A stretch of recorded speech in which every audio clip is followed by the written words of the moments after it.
Aisyah adalah putri seorang ustaz terpandang yang memilih menikah dengan si marbot masjid miskin. Pernikahan mereka menjadi bahan gunjingan warga yang tak rela putri ustaz turun derajat. Namun, di balik hinaan itu, si membuktikan iman dan kesabarannya. Puncaknya, ketika dia difitnah mencuri uang kas masjid.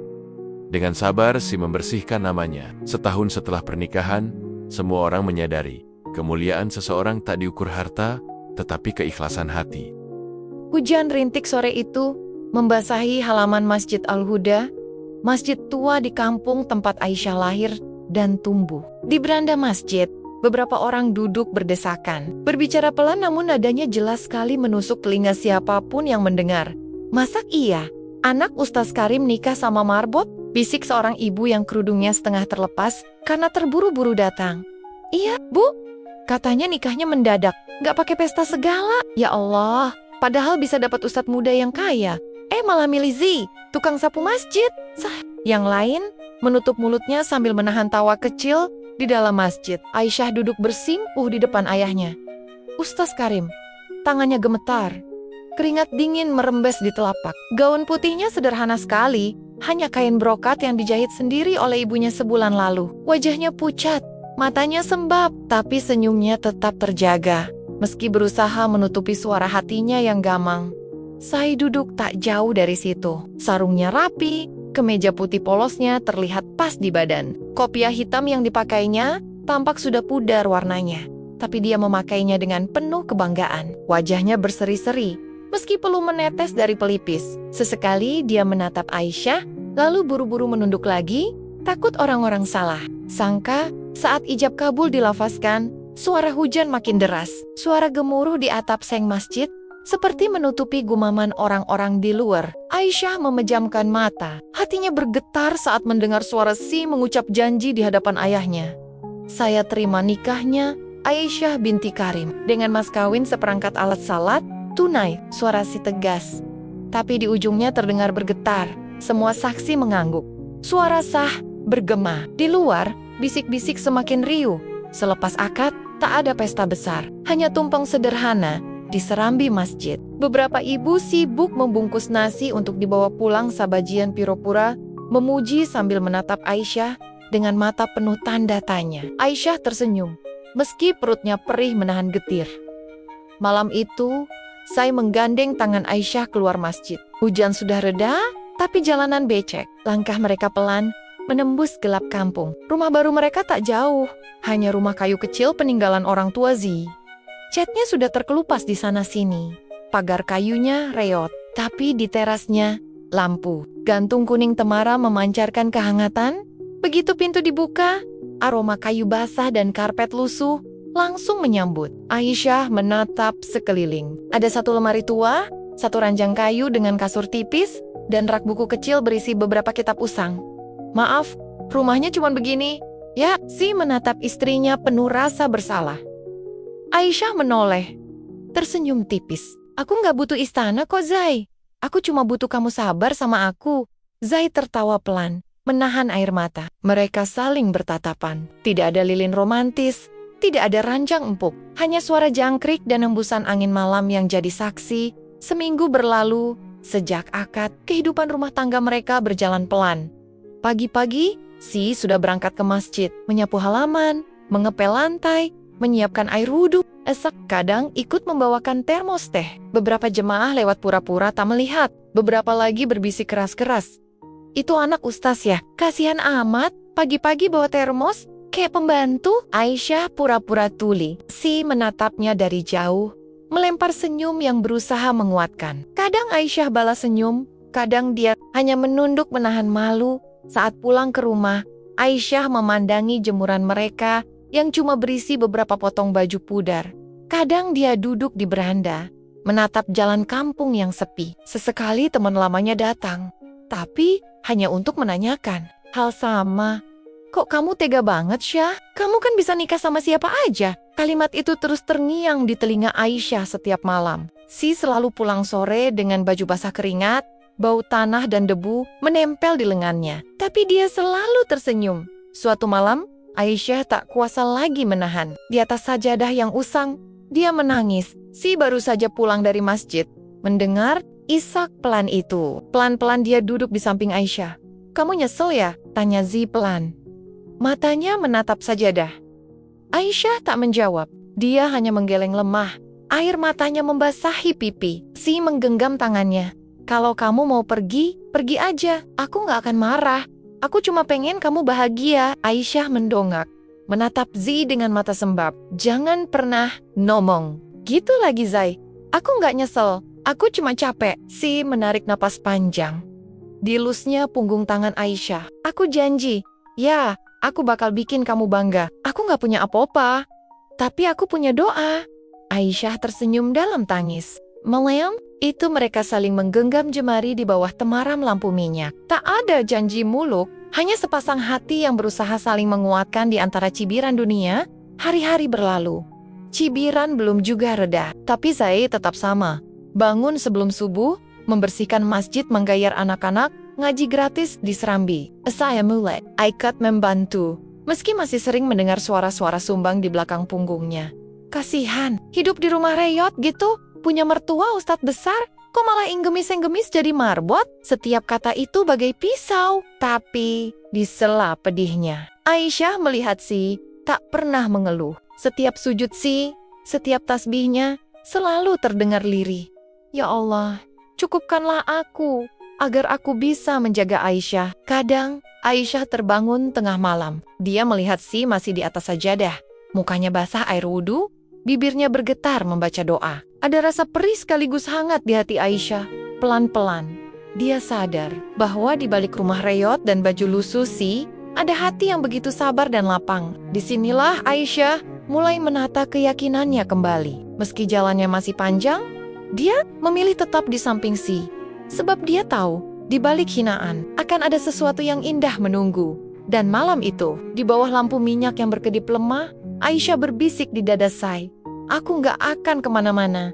Kita lewatin semua ini bareng-bareng." Zai hanya menjawab dengan senyum, lalu menatap langit-langit rumah kayu mereka. Bagi Zai, tak ada hal yang lebih indah di dunia ini selain punya istri yang mau tetap tinggal meski semua orang menyuruhnya pergi. Di luar, hujan turun lagi, mengetuk genteng reyot rumah kecil itu. Tapi di dalamnya, doa dua hati sedang terbang menembus langit malam. 1 tahun sudah berlalu sejak Aisyah mengucap janji di hadapan ayahnya. Waktu berjalan pelan, seperti air hujan yang menetes satu-satu di atap seng rumah mereka. Tiap tetesnya seperti menghapus sedikit demi sedikit luka-luka kecil di hati Aisyah. Tapi, bukan berarti badai sudah berlalu. Cibiran masih sering mampir, walau nadanya mulai pelan. Orang-orang kini lebih suka berbisik di pojok warung kopi atau di teras musala selepas salat maghrib. "Lihat tuh, saya sekarang ngajar ngaji di mana-mana. Sok alim. Padahal dulu kan cuma tukang sapu masjid. Tapi katanya Ustadz Karim sekarang malah sering bilang, Zai itu anaknya sendiri. Masa iya sih? Pasti ada maunya." Aisyah sudah belajar menutup telinga. Tapi entah kenapa, kalimat itu tetap suka menembus celah hatinya. Seperti malam ini, saat ia duduk sendiri di beranda rumah kayu mereka. Dingin merembes dari celah lantai papan, menembus telapak kakinya. Dari keyohan, terlihat Si berjalan pulang. Pundaknya sedikit bungkuk, menahan tas berisi kitab, baju koko putihnya basah, terkena gerimis. Langkahnya pelan, tapi senyum di wajahnya tetap utuh. Begitu sampai di beranda, Zi langsung duduk di samping Aisyah. Ia menurunkan tas, merapikan letak pecinya, lalu menatap istrinya sambil mengusap pipi Aisyah yang dingin kenopa di luar. "Masuklah, ya, dingin begini bisa masuk angin," bisiknya pelan. Aisyah hanya menggeleng. "Aku cuma mau nunggu kamu pulang." Sai tersenyum. Ia menarik tangan Aisyah, meletakkannya di atas lututnya. Hujan tipis masih turun, membasahi ujung atap. Di kejauhan terdengar suara jangkrik bersahutan. "Kamu tahu nggak ya, hari ini anak-anak Naji minta belajar lebih lama. Katanya, mereka suka cara aku cerita," kata Zai pelan, matanya berbinar seperti anak kecil. Aisyah balas menatap, meski senyum di bibirnya sedikit dipaksakan. "Baguslah, Sai, aku senang." Tapi di balik kata-kata Nia, Aisyah tahu persis. Gaji sih tak seberapa.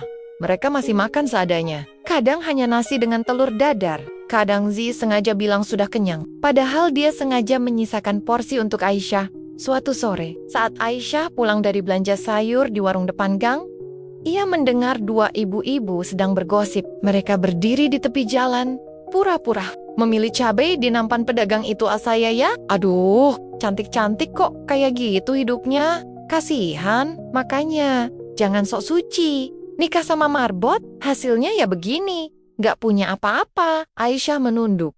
Langkahnya makin cepat. Di dalam dadanya ada sesuatu yang panas. Sampai di rumah, ia langsung meletakkan sayur di dapur, lalu menatap wajahnya di cermin. Rambutnya sudah sedikit kusut, wajahnya pucat, matanya berkokeh-kokah.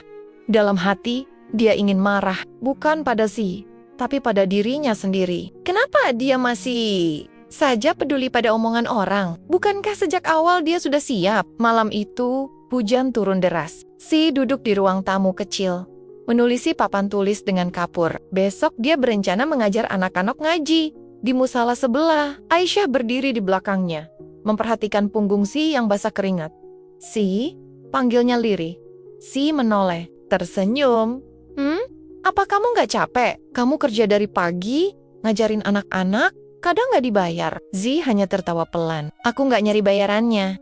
Ya, kalau anak-anak bisa baca Quran, itu cukup buat aku. Aisyah menarik napas panjang. Matanya panas. Tapi aku capek, Zai. Aku capek dengar orang ngomongin kita. Zai terdiam. Kapur di tangannya jatuh ke lantai. Hujan di luar terdengar makin deras, seolah memukul-mukul atap rumah reot mereka. Kamu, Naisel, tanya pelan. Suaranya nyaris tenggelam oleh suara hujan.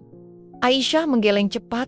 Air matanya jatuh. Bukan nyesel. Aku cuma lelah. Berdiri, mendekat, lalu memeluk Aisyah erat. Dadanya yang hangat menenangkan gemetar. Di bahu Aisyah. Kamu gak sendiri ya? Capekmu, capekku juga. Kamu marah, marahku juga.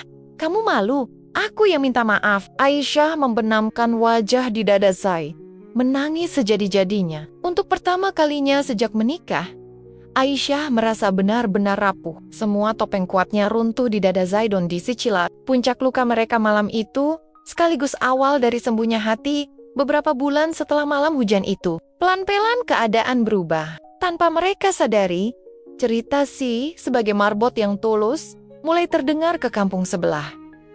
Anak-anak ngaji makin banyak. Orang-orang tua yang dulu mencibir pelen-pelen datang mengantar anaknya. Suatu hari, dipanggil ke rumah Pak RW. Aisyah menunggunya di beranda. Jantungnya berdegup kencang. Zai pulang dengan wajah yang tak bisa menyembunyikan haru. Ayah mau ngapain manggil kamu, Zai? Tanya Aisyah cepat-cepat. Duduk di tangga kayu, menatap istrinya dengan mata berkokeh-kokah. Kata Pak RW, musala mau direnovasi. Mereka mau aku jadi pengurusnya. Dan, katanya, honor ngajiku dinaikkan. Aisyah menutup mulutnya. Air matanya jatuh lagi. Tapi kali ini bukan air mata getir, melainkan lega. Doa Zai perlahan dijawab. Tak berhenti di situ. Beberapa jamaah mulai mengundang Zai untuk ceramah kecil di rumah-rumah. Honor memang tak seberapa, tapi cukup untuk beli beras dan sepasang baju baru buat Aisyah. Orang-orang mulai melihat bukan lagi sekadar marbot miskin, tapi orang yang sabar, jujur dan istiqomah. Setahun berlalu, tepat di ulang tahun pernikahan mereka, Masjid Al-Huda mengadakan pengajian besar. Ustaz Karim datang, berdiri di samping dan Aisyah. Di hadapan ratusan jamaah, Ustadz Karim menatap menantunya sambil tersenyum bangga. Zai ini bukan cuma menantu saya, Dea, anak saya belajar sabar dari dia, belajar ikhlas dari dia. Siapa sangka, marbot yang kalian hina setahun lalu, sekarang jadi guru buat anak-anak kalian. Suara jamaah terdiam. Beberapa orang tertunduk, malu. Beberapa mengusap air mata. Aisyah berdiri di samping menggenggam tangannya erat. Saat matanya menyapu orang-orang yang dulu mengejek, ia tak lagi merasa perih. Hatinya tenang. Di sisinya, Zai menatap ke langit-langit masjid. Bibirnya bergetar melafalkan syukur. Hujan kembali turun sore itu. Tapi hujan kali ini bukan membawa luka, melainkan membasuh sisa-sisa prasangka. Seolah Tuhan membisikkan bahwa di balik hinaan selalu ada hadiah bagi hati yang sabar. Dan di masjid tua itu, di bawah gemericik hujan, Aisyah dan Zai berdiri, tak lagi peduli pada bisik-bisik. Karena mereka tahu, cinta yang mereka rawat dengan sabar sudah cukup menjawab semua. Tamat.